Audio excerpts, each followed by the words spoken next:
Well, my journey, like you said, started in admissions here at Mount Vernon Nazarene University back in 1997. And then I worked from 97 until 99 in admissions, and then came to work in this building upstairs to be Director of University Advancement from 99 to 2002. In 2002, the Church of the Nazarene asked me to come to Nazarene Theological Seminary in Kansas City, where the headquarters of the church is, to work in the seminary, and I became the Chief Enrollment Officer at NTS. I did that from 2002 to 2004. In 2004, my mom's health became very sick. She became sick, I should say. And so when she became sick, I had decided I wanted to be that person that said, I'm glad I did versus I wish I would have. So I made my way back to Northern Kentucky, where I was born and raised, and then went to work for another Christian university and spent almost the last 20 years there in various roles, from a coordinator of student services to a director of faculty to a dean to an associate vice president to vice president. And as I look back on that career, I loved my job where I was, and I loved the people I worked with. You don't go somewhere and spend 20 years that you don't love. And but when God opened up this door for me to look at Mount Vernon, it was a surreal moment. In fact, to be in full disclosure, I said no the first couple times because it's not something I have ever aspired to be as president. I have never aspired to be a president. I enjoyed being what I call the second guy and a utility guy to be able to do multiple things. But my wife and I began to pray about this, and we love Mount Vernon. I met Angela here, and Mount Vernon holds a very special place in my life. And so I do feel like it's coming home. It is a surreal moment.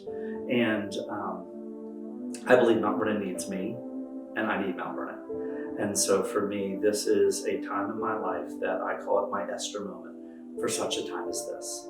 And I believe that every position that I have held in higher education over the last 26 years, God has been preparing me for this seat that I sit in today, even though that I didn't even know it. And that's the providence of God. That's how good God is. Grace and humility in all areas of the church.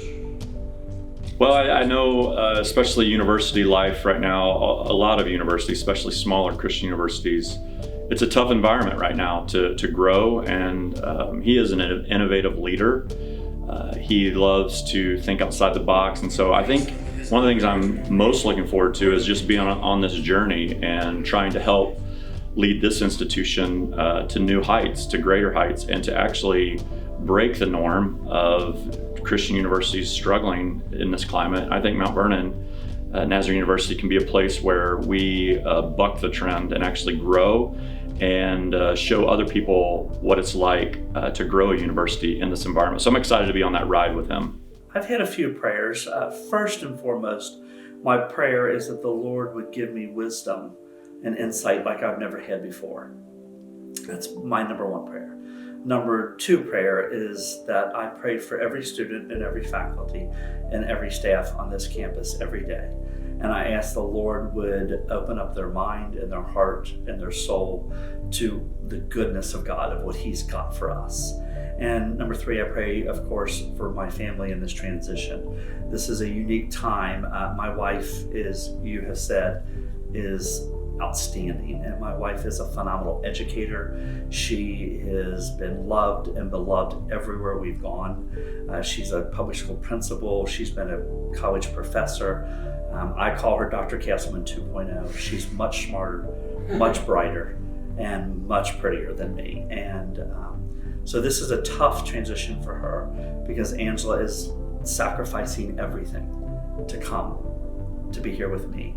And I'm forever grateful for that. One of the things I'm very hopeful for is I know Dr. Castleman's heart because I've known him for so long. I know that first and foremost, he loves the student. He loves our staff, he loves our faculty, he loves our community. He loves the local church. Obviously, we're part of the Church of the Nazarene, the denomination.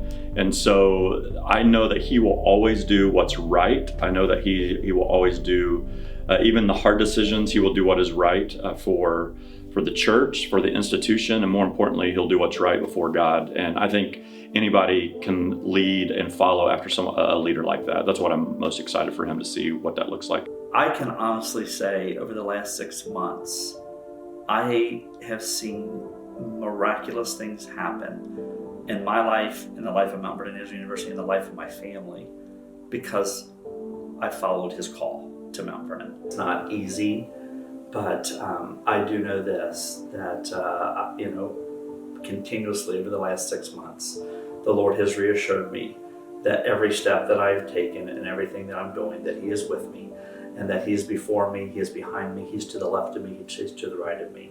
So I take great peace in knowing that the Lord of the universe, the King of Kings, has said, this is what I need you to do, Carson. And I'm excited. I think Mount Vernon has great potential. I think our students are first class.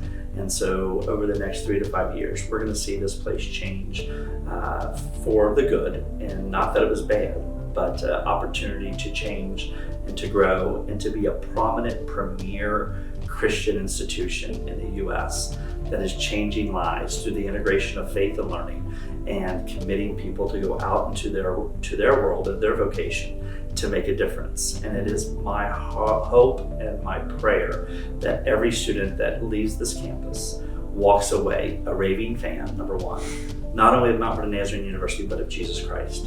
Because the only thing that's going to matter 30, 40, 50 years from today is their faith and their relationship with Jesus Christ. Because the storms will come in life. We will all have storms. Yeah. But it's who we're anchored to is what will make the difference of how we progress and how we move through that. And it is my responsibility, my fiduciary responsibility as president of Mount Vernon University to equip students to hold on to the greatest anchor of all, Jesus Christ.